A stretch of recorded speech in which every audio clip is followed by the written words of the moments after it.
So, hi everyone. I am with my good friend. Do you want to introduce yourself? Sure. Thank you so much first for having me, Russell.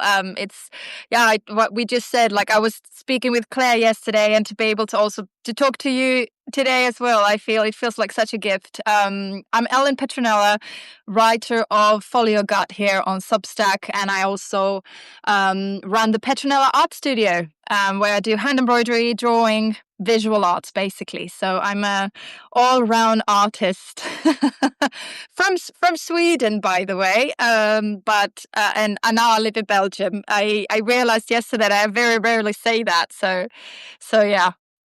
Yeah. And so I've been following. You were one of the first people that I really connected to when I started doing this consistently. And what I love about your work is everything first and foremost. Thank you. But Thank you. specifically, you go down directions and you go down it with like full gusto. And then, like 3 months later, I will see you be like, hey, so I'm not doing that anymore. And that was great, lovely. And we're going to go this way now. And I do the same thing. But I realized that, like, when we blew up our company, people were like, you can just blow up your company. And you're like, yeah, man, there are no Yeah. rules. And so, as somebody else who like seems to have the courage to stop doing things. Like how do we stop doing? Like how do you think about that? So it's actually a perfect piggyback on the discussion with Claire yesterday. So anybody who didn't listen to that, I invite you to listen to that, because this is actually a continuation on the conversation we had around joyful growth. And well, if you do want to stay in business, not just from a, entrepreneurial business money type of like my terminology, but from a artistic and personal, joyful, sustainable, all of these things, then you do need to kind of become ruthless when it comes to what works for you and what doesn't. And I mean, it would be a lie to say that that it's easy, but I've been doing this for a decade now, and I now have two children. I have moved across the continent in the past 10 years. I've moved probably 8 times to 5 different countries. Like I just had to kind of get really ruthless at letting go of dropping things and not dragging them out too long. As soon as I drag things out too long, I kind of had, it's the premise of the whole follow your gut, the gut led philosophy at the basis, of like, more often than not, we know deep inside what we need to do, but we don't dare to do it. And so the only way that I've been able to actually like stay in business and be a mom and be all of the things that I need to be, again, I'm not saying that I'm necessarily succeeding at it. I've had a bit of a rough patch, but the only way to keep going, because the basis is that I love this work and I want to be able to keep doing it. So I need to just adjust accordingly. And the longer time I take to kind of change and the less decisive I am, so many times, I'm sure you can recognize this, you kind of have to do irreversible decisions, because otherwise you're going to keep tiptoeing back, you're going to keep dancing around. Because what if very rarely, and this is something I would say, when we grow up, we are not taught to be decisive, we are not taught to just go for shit, we're not taught necessarily that it's uncomfortable, you know what I mean. It can be very romantic that we're doing these our business, we're doing with our passion, but yeah, there comes kind of this need to go down a path, figure it out if that works for you, not based on somebody else's blueprint, but figure out actually how that embodied experience feels like. And then you can evaluate, and then you need to adjust accordingly. Because if you stay stuck and it doesn't work, well, you'll be out of business and you'll drain yourself sooner than you can say hello, really. Yeah, I mean, I think it's so interesting because we are taught like that work is hard. Like the way to do like you do hard things and then work and then like that you get paid or you do something where like that's where work is. But like usually when I talk to entrepreneurs, especially like artists and creative types, it is the frictionless joy stuff that actually is the stuff that like it's joyous because it works. And like what we end up doing is we're like, oh, I can't do this works. This stuff is fun. So like it can't be work, even though it's like working to grow. Like even though it's like work, it's like literally you're watching it work and you're like, I can't keep doing that because like Because I that's can't too fun. right. And Yeah. so instead you're like, what is hard?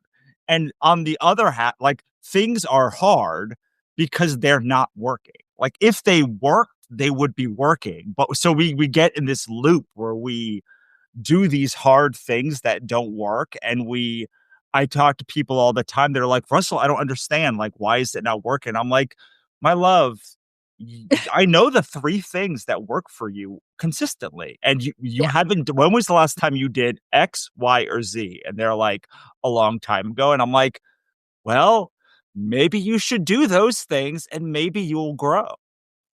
That's, I think you literally just laid out the pattern right there. I mean, and I'm sure in your career it's the same. Tracing back the past decade for mine, it's exactly the same pattern. When have I been growing the most? When have I been, uh, um, enjoying the most or whatever? Like whenever I've just been doing the basics, as in just making the art, making the thing, I've been growing the most. I've had the most momentum.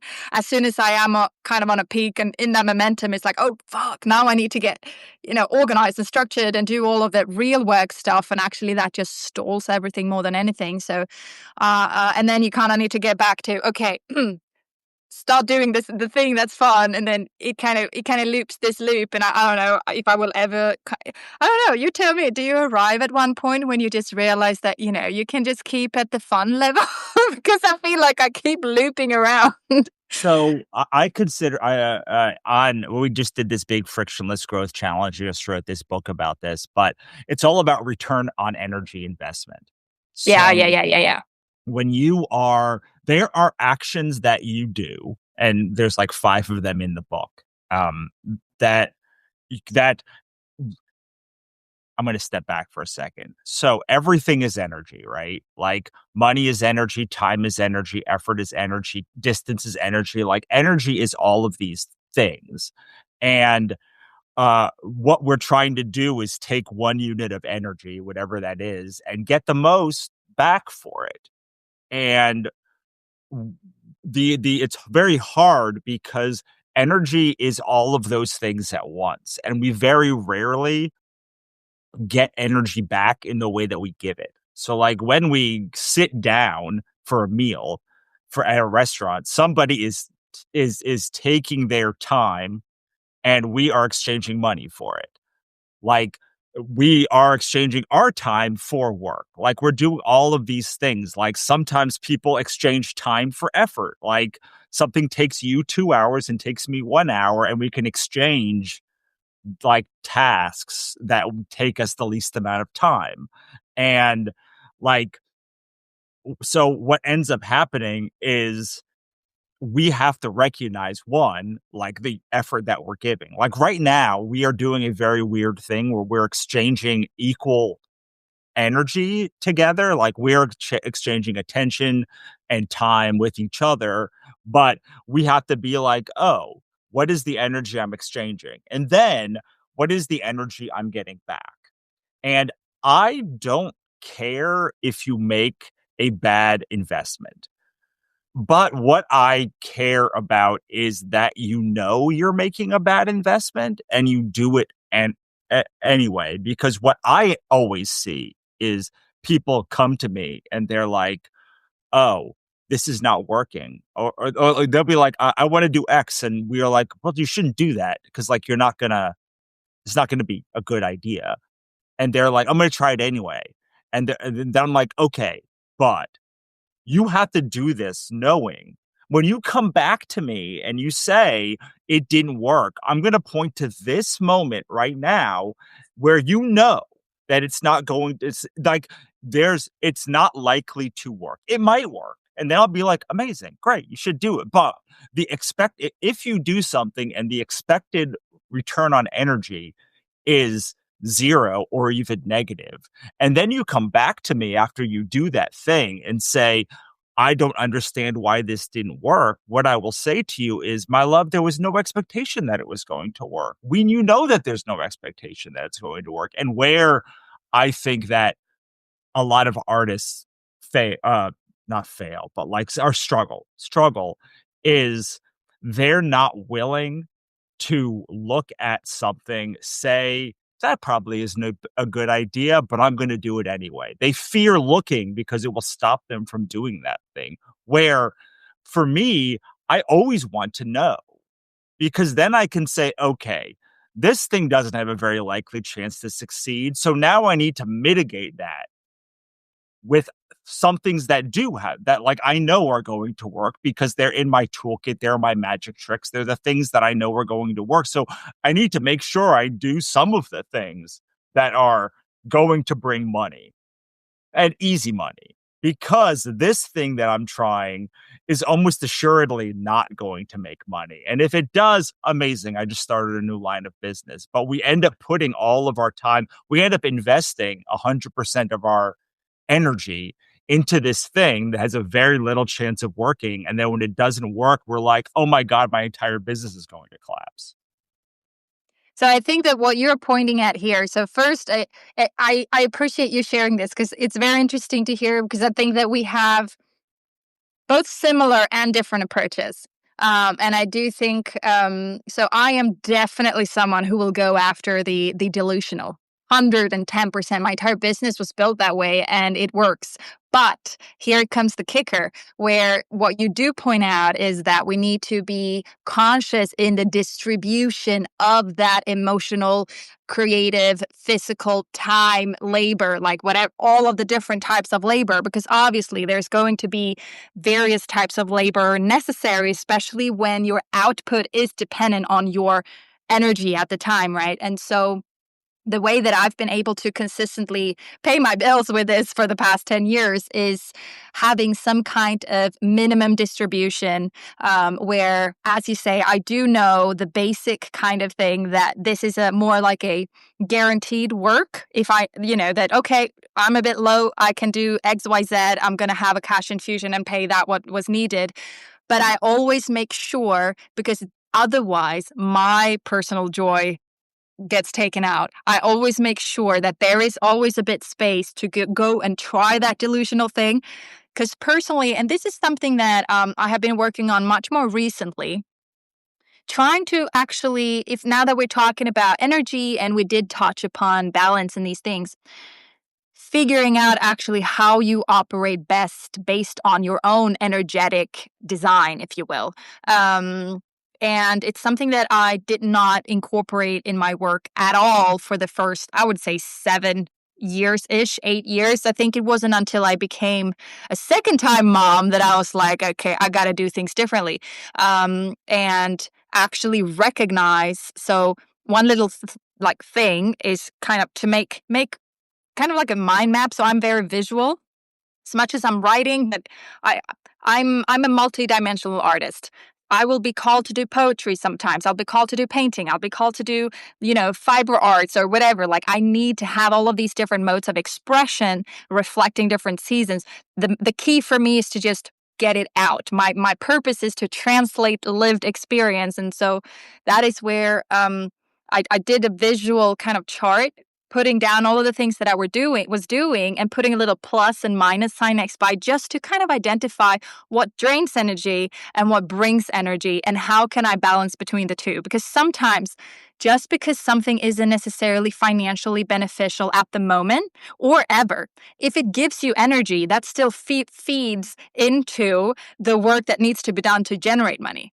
And so that is why I am not necessarily looking at things from only a logical perspective, in the sense this is what I should do. Because when I do that, I burn myself out. I end up only running a business. And well, my energy will be completely depleted. I might be making my best sales months those months, but I can't sustain it. And so that is where I've had to be really ruthless with regards to what gives energy, what takes energy, and how can I, through various seasons and whatever life demands at those moments, how can I optimize so that I always make sure to have energy generating activities woven in. Was that the right word?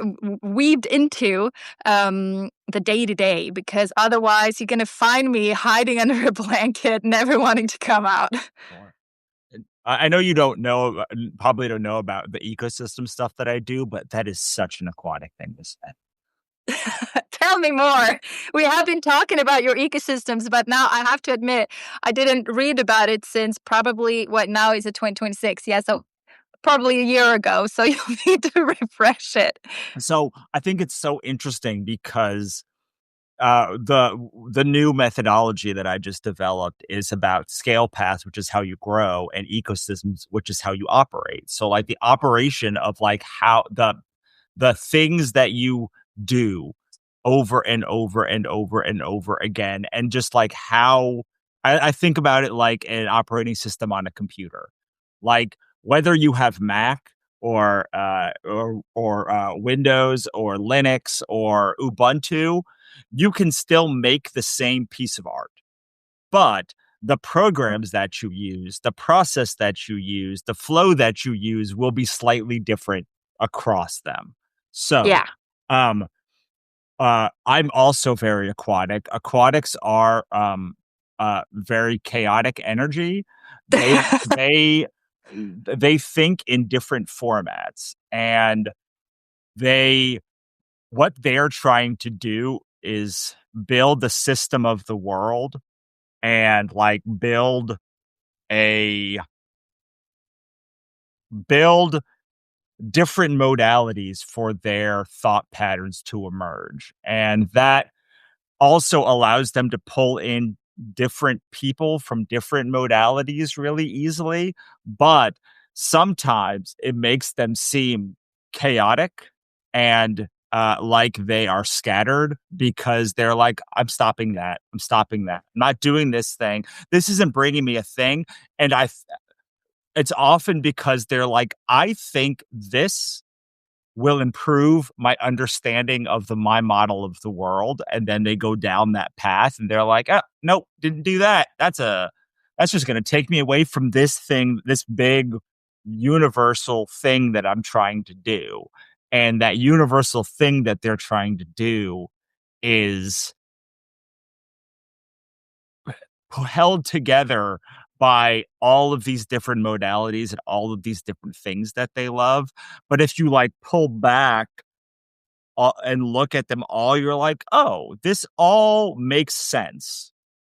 But when you're at the beginning of your career as an aquatic, like it only makes sense in hindsight. So, like for instance, I've changed my entire site to Hapitalist today, and like in retrospect, the writing a book on capitalism, writing a book on happiness, writing a book on publishing industry, writing all these things, it makes complete sense. But like while you're doing it, it feels like chaos energy. Um, and none of the other ecosystems really grow this way, but a good a good way to say to test if you are in aquatic is most people, it seems like as they learn things, it goes from like 1 to 2 to 3 to 4, like their understanding of the world like slowly fills like a glass of water.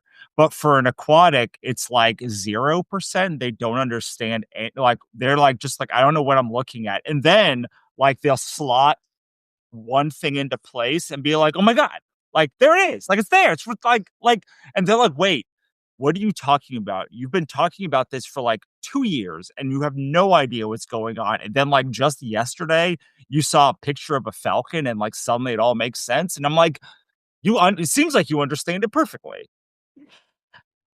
I resonate. My conclusion is this. I don't remember now if you asked me this just before we went live or not, or if it was right in the beginning, but how the underlying feeling is when you are doing this, because I do think that then let's assume now that you literally just kind of identified me as something that I haven't heard of, right? Um, and let's assume that that perception might by others be seen as something chaotic. Now, let's just assume that regardless of what category of creator or entrepreneur that we whether consciously identify it as or unconsciously identify as, we are still hyper aware of what everybody else might think of that, however we operate. And so the only way that I'm able to keep doing my thing is to literally just operate from the baseline that as long as it makes sense for me, Right. then we're good. Again, returning back to the thread around energy and balance. Like when I'm operating from depleted energy, when I try to just like push, crank things out, like to be frank, I could crank anything out at any time. It's just that I kind of reached a point where I don't anymore. And that's kind of an active choice because it has become much more important to me that I have the right energy in the things that I put out. Because when I do have the right energy behind whatever it is I'm putting out, whether it's an essay, a product, a book, an art piece, whatever it is, a piece of content on Instagram, whatever. If I have the right energy behind it, I'm going to attract the person that I want. And if I just crank out something just because the algorithm said so or the external framework expects me to do so, then I am not going to, it's going to deplete me and I'm not going to have the energetic return on that either. Plus, it's way harder. So you did ask me around the concept of shame in operating this way. And whenever I am in alignment with what I'm doing and I feel that, okay, I am grounded, I'm having the good energy in this, I can stand behind my decisions. I can stand behind my pivots. And it's much easier for me to do so with a straight back as opposed to whenever I do things because I think I should do them, it's like the whole world is crumbling and I have a very hard time to find my way out. And I end up finding myself falling back on, for example, the book of conditioning, the things that we were taught. We kind of start doing these like subconscious automatic behaviors that we kind of like start justifying, start explaining. And that is kind of like how I'm able to catch myself realizing when I start trying to explain my pivots too much, it means there's something I need to take a step back. And so before, like just some years ago, I would kind of just keep cranking, explaining, hoping there's going to be a light appearing. But really what's happening is you're just pushing the people that actually were attracted to you as an individual and your magnetism. You're pushing those away because really when you're operating from your creative artist self, we are the generators of our entire universes. Again, it's not about like, I am incredibly open to and aware of how, different it is everywhere and all of these types of things. It's more so that I think that we need to, in order to be able to take full responsibility for and to live through this discomfort of, operating from following your gut, right? From your own intuition. Well, um, you need to really get honest with what that is. So, for example, what I did say, I have battled a lot the last few months. The whole entire year 2025 was hard for me. I was oscillating in and out of burnout, and I was in a dysregulated state most of the time. And so whenever and it was kind of like this internal battle between the work ethic side, where it's like, now it's time to work, you need to, X, Y, Z, and the other side of just realizing that, well, whatever I'm going to produce in this amount of time, like when I'm in a regulated state, I can do the same thing in 5 minutes that will take me 5 days. Like, and it's just kind of, I think, maturing with time, maturing with experience, I suppose, in just constantly.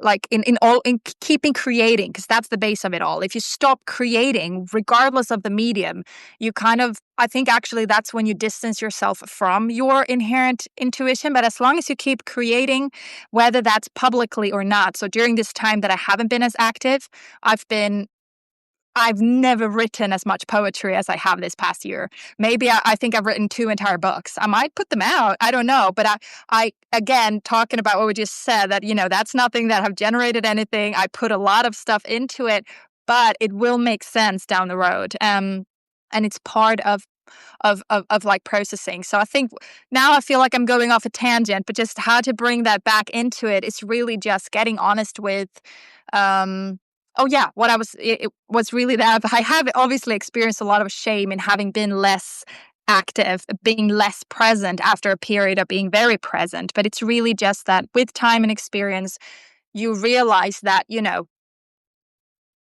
the whole world isn't circulating around you, for one. A lot of artists and creators are very, very ego driven and kind of full of themselves in some way, where as much as that is a good thing in helping you keep kind of creating things, I think we need a part of it to be kind of ego.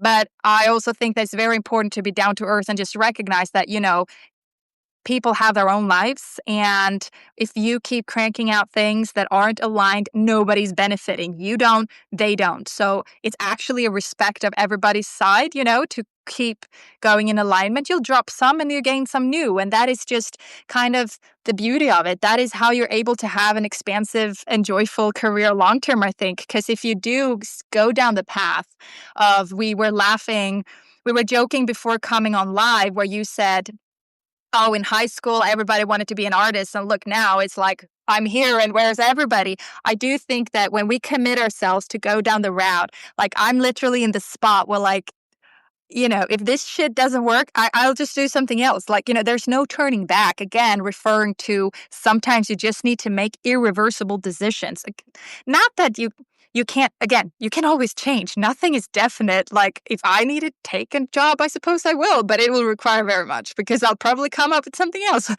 And that will work for a while until something else, basically just that when you set down on the path of living your life based on, your art, your creativity, and essentially generating things from within yourself, you need to tune in with yourself. You need to really get to know yourself and tune into that energy, because you can't sustain it long term otherwise. It's not going to be joyful. You'll just build yourself. We said this with Claire yesterday as well. You'll just end up building a golden cage of your own design, a new kind of hamster wheel, if you're not actually recognizing the fact that you can just cut that wheel off and the world isn't going to fall apart. It might feel like it. People might look at you weird, but at the end of the day, if it makes sense to you, that's all that matters, because it will open something new. Like for you, when you said you were blowing your company up, people were like, "Oh my God, how is this even allowed?" It's like, well, you're not. I think as soon as we are looking for external validation to do something, we're already lost the case. And that is what's so hard when it comes to, just I suppose maintaining business and artistry, honest artistry in the world of digital media, because we're under constant scrutiny all the time, and still we need to keep on putting ourselves out there because that's literally what our livelihood depends on. So again, I'm able to do it only when I feel that whatever I'm putting out is aligned with what I am, because then if people give me shit for it, at least I know that I was, honest. I even wrote an essay about this, I think 2 years ago, here on Substack, so it should be somewhere in my archive.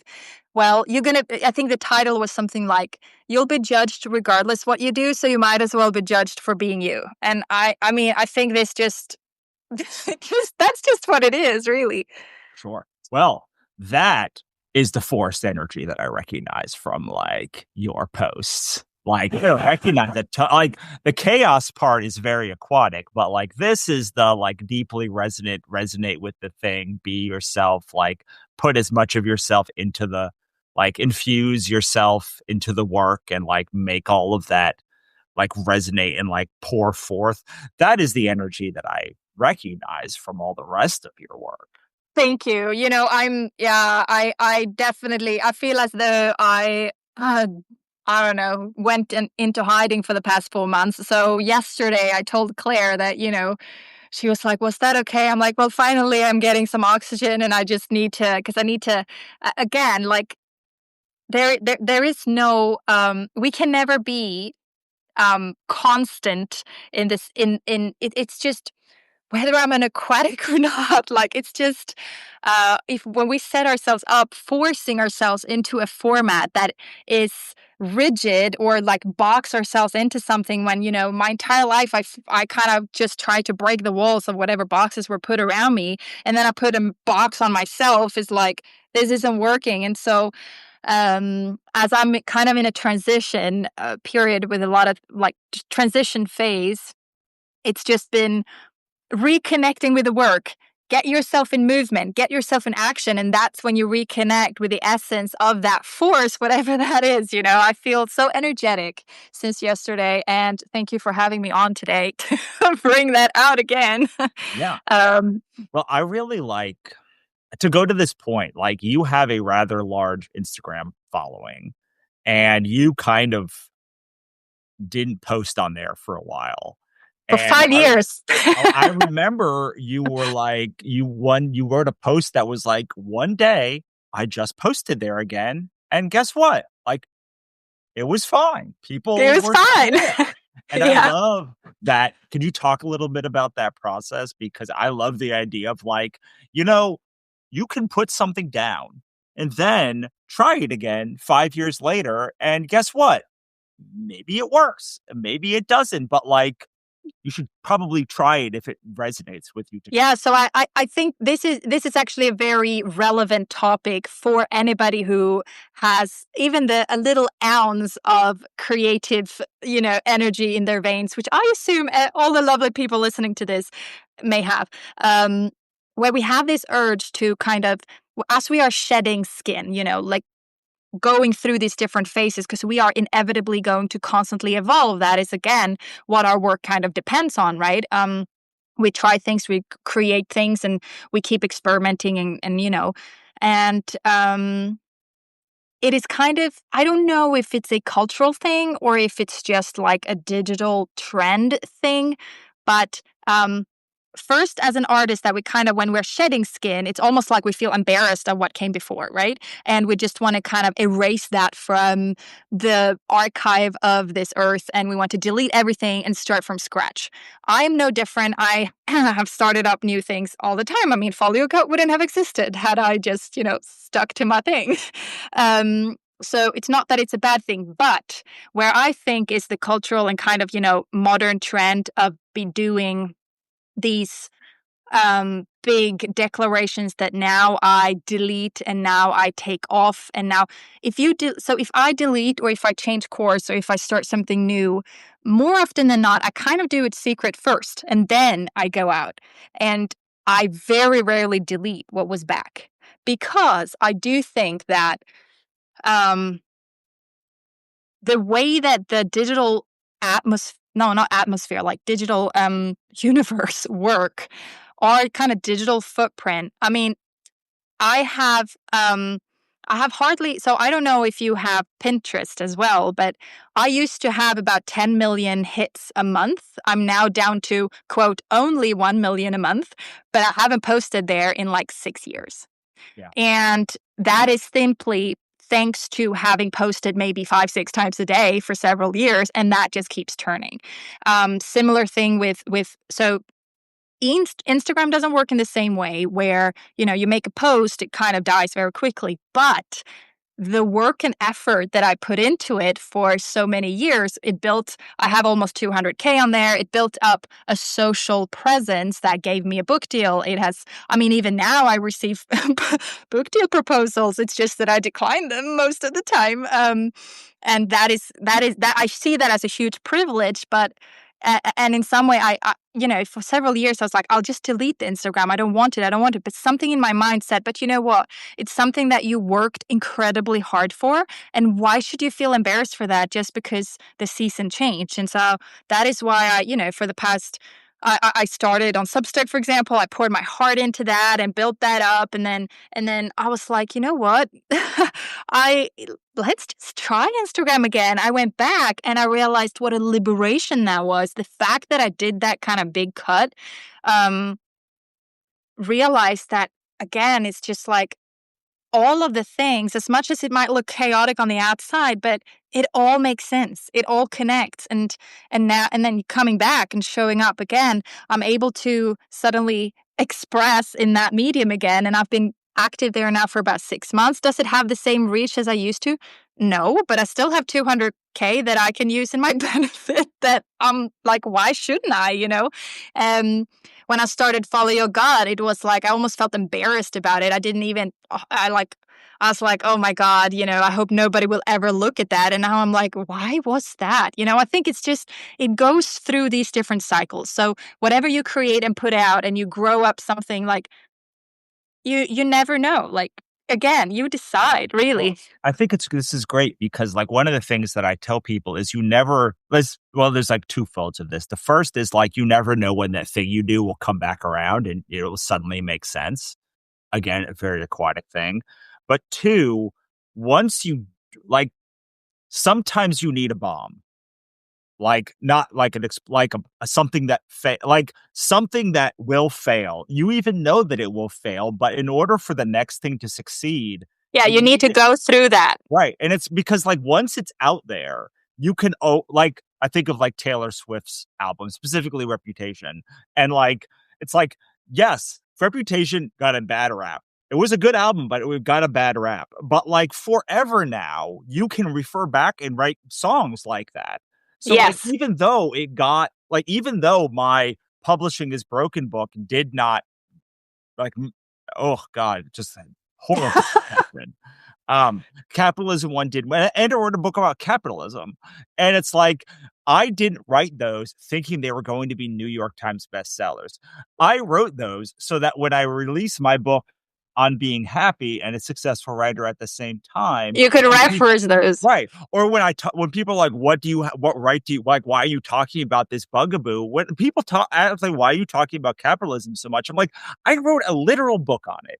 Like, if anyone can reference these things, I can, because like I wrote the book and I went Yeah. through it. So like I could come back to, and I don't talk about that subject much anymore, but like, I don't need to because it is infused in all the stuff that I'm doing. And so when you put those two things together, it makes sense where you're like, okay, I had to go through X because like 2 years later, Z happened and I needed to reference this thing. And it's like, it sounds exhausting to a lot of people. Monica always used to be like, "Why are you writing this thing? No one's gonna read it." And I was like, "Because somebody has to, and nobody has." And like, I'm going to do so. And I wrote for the first 10 years of my career. I mean, now too, but my career started in nonfiction because people would ask me questions and I was building a repository. So I never had to answer that question again. And that's like 10 years later. That's still kind of how I think about what is now Happiness, what was the author stack. But like literally yesterday morning, I blew up the entire author stack, changed the domain name, and made it Happiness. And like, I shouldn't have done that. I was like, as I was doing it, I was like, I'm blowing up my life right now. This is not great. Like, all of my links are broken. If you go to my site now, like almost every link on my site is broken. And like, I'm in the middle of like a huge promotion with Claire. Like, I should not have all of the thing on my site broken, but just something inside of me was like, man, you got to do it today. I don't know why you got today, but like if you do it today, maybe by Monday when you start this the frictionless growth challenge in January, joy, it will all work. But like I've spent the last year with people on my site being like, I don't understand what this has to do with authorship because my site was called the Author Stack, and I was like, well, like, it all has to do with everything. Like, because it's all like authorship, art. Like, at the end of the day, we are making a product and exchanging it for money that we then use for goods and services. Or like we're making so like on a fundamental level, our product is different. It's more soul resonance selling than like pain point selling, but it's like not it's like still the same thing. And I consult for tech companies and other businesses. And when I look, like I was told for years, oh, writing businesses aren't like mine, or my business is unique. And I was like, okay, like I don't work inside a lot of like tech companies, or I don't know how their business operates. Like maybe you're right. I mean, every creative business works roughly the same, but like maybe yours. Maybe it's like maybe a real business, like you own a gym or something, like maybe it does work differently. And then I go inside these businesses and they tell me their problems, and I'm like, dude, these are the same problems that I dealt with. Like you told me 10 years ago that these were not that like there was no overlap, and like there's only overlap. And But you're coming back to the same thing of what I kind of alluded to before, but more so with regards to the art you're doing, and where so many creatives and artists kind of have this idea that they are special and unique, because we keep say kind of, like, oh, this is, we kind of obsessed with uniqueness, when actually we kind of need to get down to earth and just be like, there's nothing necessarily that different, and that doesn't mean that it's less valuable. My husband, he said something right early on when we met that kind of changed my look on artistry. He did the traditional route, if you will. He did like the art institute, like official art institute in Paris, and did the whole. He has a bachelor's and master's in fine line drawing, which doesn't even exist anymore. Um, and like croquis in French. I don't know if it's the same word in English, but and he said that in art school, they kind of, so much of their training is actually reproducing other artists' work, and that uniqueness doesn't exist. When we talk about finding your voice, finding your style, what it really is, it's just a combination of all of these different inputs that you've gathered throughout your life, throughout, practicing all the different things. And your kind of, if we say unique touch, is really just the way you interpreted it and metabolized and assembled those different things. And for me, that was such a permission slip to just like, so I come from a self-taught background, and he was here doing this official. I was like, who am I to, be an artist, whatever, in Paris. And then, and this became such a big permission slip of just like, and in the visual art space, especially, it's a lot about, but I think it's the same in writing, really. It's just that I haven't reflected on it as much in writing, but originality. And really, if you take that piece out of it, we are so much more free to actually just be ourselves and original, because we don't try to force being original. You know what I mean? People, they always used to ask me, like, how did you, lucky you found your style. So in embroidery, what blew up my art career was that I'm doing architectural hand embroidery. And it was that architectural kind of, I call it like touchable drawings, the kind of, because I don't have, I was just transferring my architectural sketches to thread. So I don't have a like traditional hand embroidery schooling or whatever. And like, you're so lucky you found your style and whatever. And it's just like, no, I didn't find my style. I literally just did what I enjoyed doing. And for again, long yeah, I mean, now I was lucky that blew up very quickly, but I think then I was consistent in doing that. Obviously, did every single day for probably 3 years. So um, it's just and yeah, you say long enough. I'm actually neglecting myself here. I did that for probably 10 years prior, just not in the embroidery medium. I was drawing architecture at home in my room, thinking nobody would ever want to see it because I didn't have social media. So, and I was kind of like this, hating on social media. I lived an entire year in rural South Africa without any social media, and people were like, "You're nuts. You need to share pictures." I'm like, "No, I'm just here living. Like, I don't want to share with you." right. Well, um, what you're talking about is building like what we're taught in this world is to find arbitrage. So arbitrage, for those of you who are listening and don't know, is I mean, it's more complicated than this, but basically it's the differential between supply and demand. So like this gap, here is supply, here is demand. This gap between it is arbitrage. And as more things get into the market, the arbitrage shrinks. That's why when you're like for book people. You're like, oh, this niche is really hot right now. It's because like there's more demand than supply, and over time that whittles down. So like we're taught, like Amazon said, just like businesses in general, like eBay, they're all like, what is the hot thing now? Like where is there more supply? Where is there more demand than supply? And that's all we're taught in business. And but like that is only half the battle. That's not less than half the battle, because the other half of that is what you were talking about, which is building your own arbitrage, which is building, like when you find arbitrage, it always shrinks. When you build your own arbitrage, it It always grows. grows. It So grows. actually, you are pointing to something. It's like, I'm just sitting here listening to you, and I'm like, damn, this is it. We started this conversation around, how about pivoting, about whether we are, how it's perceived by outside changing a lot, and how do you feel about that? The basis under all of this, the reason why I'm able to do it and keep doing it. Done it now for a decade, is because the foundation remains the same, where this sounds maybe very cliche and maybe contradictory to the thing I just said around we're not unique, but I've literally built my own niche as just being myself. And that is why people join me whenever I change. And those who came for the niche, well, they'll find someone else. And that we just kind of have to be okay with that. And I don't necessarily, I don't see it as a contradictory to thing to the idea that, um, that we shouldn't take ourselves too high and we need to be realistic. I actually find it very complimentary in the sense that, well, because we are no different, we might as well do our thing. Again, linking back to the essay I wrote with the title, "Will Be Judged Anyway, so you might as well be judged for you." I mean, that's the thing.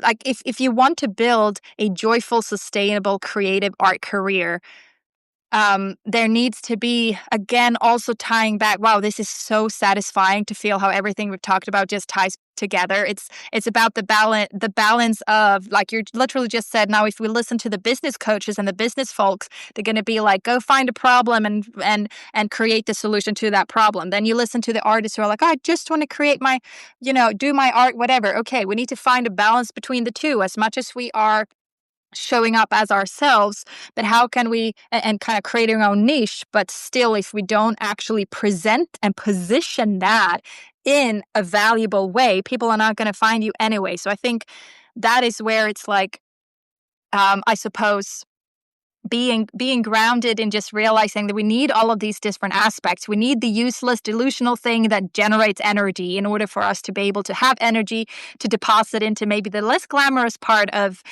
business, while simultaneously having strategy and kind of ecosystem things in place for things to run smoothly. I'm talking collecting emails. Again, why could I get off Instagram for 5 years and still be in business? It's because I had an email list. Most of my not career, most of my colleagues, if you will, they didn't have that. And so, of course, you're going to get out of business.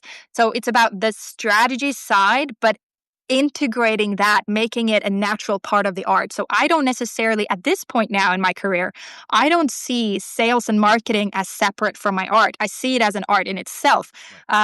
What you were saying in the beginning around, what is it that actually makes your business grow? What is it actually that's working? And that feels too fun. So we're like, that's not work. Like, I can't keep doing that.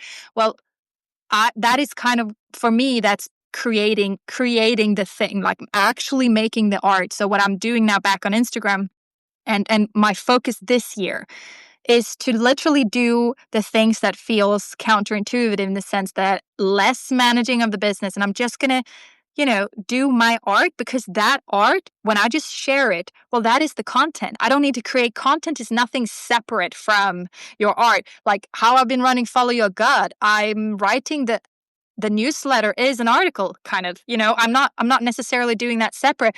Even when I do sales emails, I always write it as a story.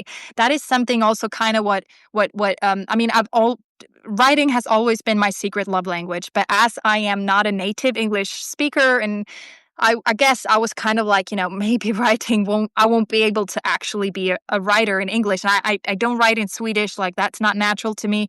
And French, let's not even go there. Like I speak French every day, but I don't necessarily write it. So it's like English was my go-to, but I was like, I can't. again, like I guess with the art, like who am I? I cannot write in English, but I decided that, you know what, that's going to be my superpower. I can write some quirky things, and what pushed me, what encouraged me, what gave me the confidence, if you will, to actually go for it with Follow Your Gut, it was the fact that I had the same feedback on all of my sales emails, my marketing emails throughout the.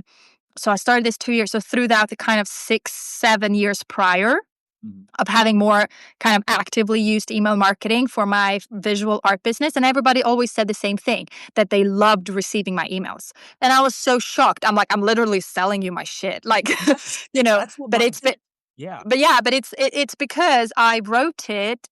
I was not a business in the sense of like, hey, buy this. It's like I wrote it as, so right now, as I'm writing this, I'm sitting in my sofa, I'm sipping on my coffee, and I just did this. Like I'm building it as a narrative and weaving in, still making them the main character in it. So it's not about just me kind of plastering myself all over. I always make sure that again, it's about the positioning.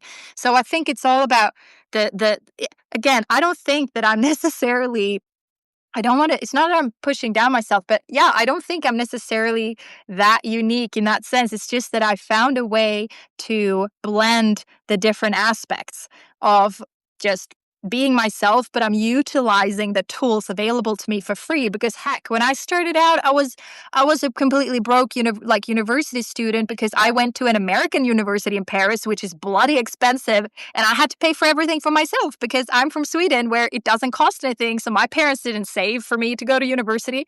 So I got a scholarship which covered, but it was like 70%. So I had to figure out that 30%. I was working 2 jobs at the same time, like paying my rent, living in Paris, and paying for university. Like I could not have done this had I not used the free tools available to me. And that is technically available to everyone. It's just a matter of how you present it and whether you are willing to kind of put your ego aside, that just because you don't like this particular lighting or this particular, like, for example, I'll give you a concrete example in the visual arts, and I think it's very relevant in writing as well.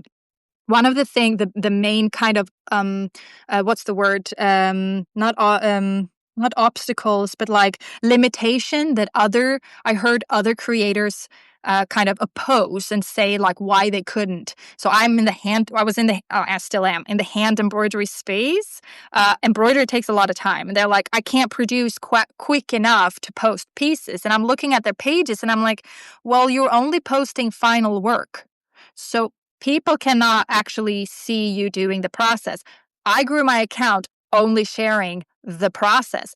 I do the same with my writing. I share at like as the kind of embodiment and experiences landing and what's coming. Like I share the process, and suddenly you're going to have an abundance of things to share. You're not never going to run out. It's when we focus on having to only share the final product that, yeah, of course, you're not going to be able to write a new book every month and share about it. You're not going to be able to, or like maybe you can for a period of time, but not sustainably across. I know that you're a very prolific writer, though, but you get the point. I If do. we don't, Can I have another one more topic yeah, that's like, okay, so I wanna take another example because, like, you did hand embroidery, and a lot of it was of buildings in Paris. Like, it yes, wasn't of buildings in Sheboygan, Wisconsin. It was like no, it wasn't even I'll show necessarily you. iconic buildings, but, like, they were picturesque buildings. Like, you look at it and you're like, "Well, this clearly has been photographed a billion times, and now I'm seeing it hand embroidered." So, like, you took To these give 2 people things. an idea, this style, so this is embroidery, and this is taken, this was like visually, I brought it out in the streets, really. Uh, Mm. Yeah, I mean, it's beautiful, and, like, you got like, architectural photography. You got, like, embroidery, but, like, you had that you again, you took buildings that were beautiful and you made it like, you could have, I guess, done hovels, but, like, to go to your point about, like, using the things around you and, like, building arbitrage and using like, you used beautiful buildings when you could like, in a city that is the number 1 most visited place in the world to, like, make this embroidery. And so, and you loved doing it. So like, and I think that's like that intersection is like where like that the zones of genius and those genius ideas happen. It's like took a million pictures in Paris. If I love hand embroidery, I would also be like maybe in a world I could be like, I see how these two things fit together. But Yeah. again, you took an iconic city, much of it an iconic city, and you embroidered it in a new way. And I think that is part of the genius that people are missing as well when they're trying to think about like where they should go. So as we're working to wrap up, I don't know if you agree or like, but I'd love you to just think about like talk through like how that plays into, or if it does play in. Is it like, did Um, you think, oh, these are beautiful? Like when you were building your thing, were you like, I'm gonna do this building because like it's really beautiful, or was it because it was beautiful that you got the idea to do the thing? so if we're speaking about the visuals around this, I never thought about it too much because when I think too much, then I know that it's not intuitive led, it's not gut led. It's more so that I pay attention to what I'm attracted to, what I find beautiful. I take a picture of that and I do a drawing of that, and then I did the embroidery of that, and I went back and took that picture. So let's just say that I kind of kept it simple in that way. And I think, and I've operated. So if we link this back, we are on Substack, and most people are writers, um, it's exactly the same way that I launched and operated Folio got, and got traction.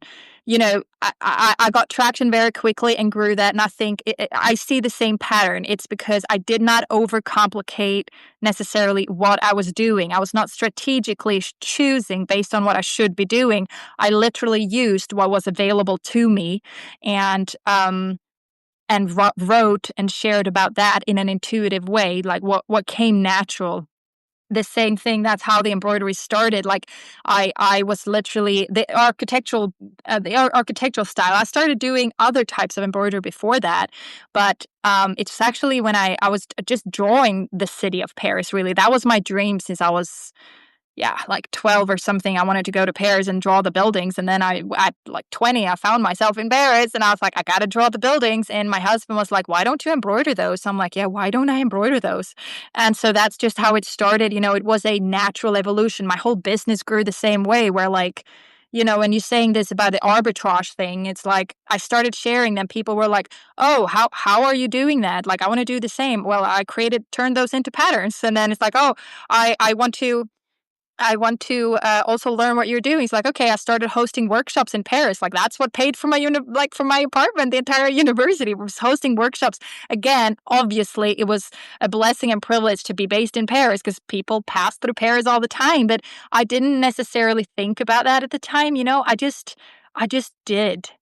I just did. The wave came and I just did. And I think that so many geniuses like are not I'm not that I'm referring to myself as one, but I think that so much genius, art and creativity is blocked within people due to them overthinking before they get started. You don't know what's going to work out before you actually try it. Like um Thing, right? And it was like at 10 years old, 80% of people are geniuses, and by like 30, like 3% are because We are taught to overthink and overplan, and we are living in an environment that is changing by the minute. I mean, it's like, as much as what you said, like that these things are going to work, and these things are not going to work. I mean, then we're falling back to the fundamental principles around, if we just take a concrete example, like a kind of launch structure sequence with this type of, that has a very high tendency to always work more or less, but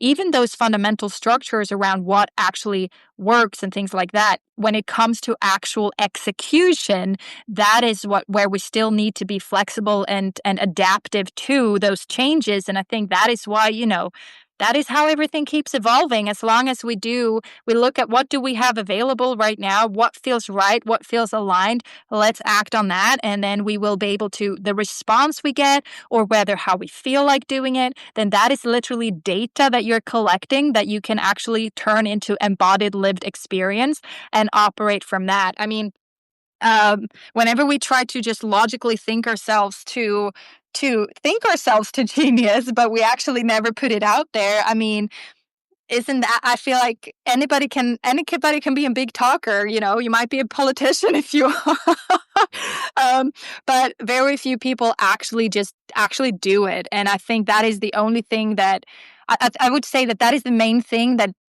distinguishes those who, if I quote, say, make it, you know, or not, is literally that you just kind of have the guts at some point to just actually do it, even if when you don't feel ready. There is, I'm doing an embroidered journal right now, and there is a quote in that I stitched into it where feel like ready to be ready is not a feeling, it's a decision. And that is something that has run true for me, at least, where it's like, and what you just said, you know, yeah, it was not maybe the best moment to do these changes, but something in you called that this had to be done in order to unblock the next thing. And ultimately, if you don't act on those and you kind of just stay passive, well, then something else is going to become the driver of your own creative life and your own business rather than yourself. And that would be really a shame. Absolutely. Well, that is a wonderful place to end it. Where can we find you? You can find me here on Substack. Here, you can find me on Follow Your God. Awesome. And elsewhere, just search for Elin Petronella or Petronella Art. You're gonna find me. I'm on Google. You can.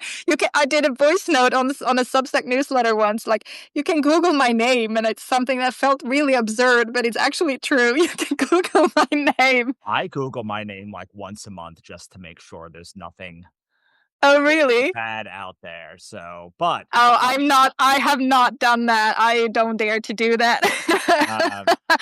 uh, that's okay.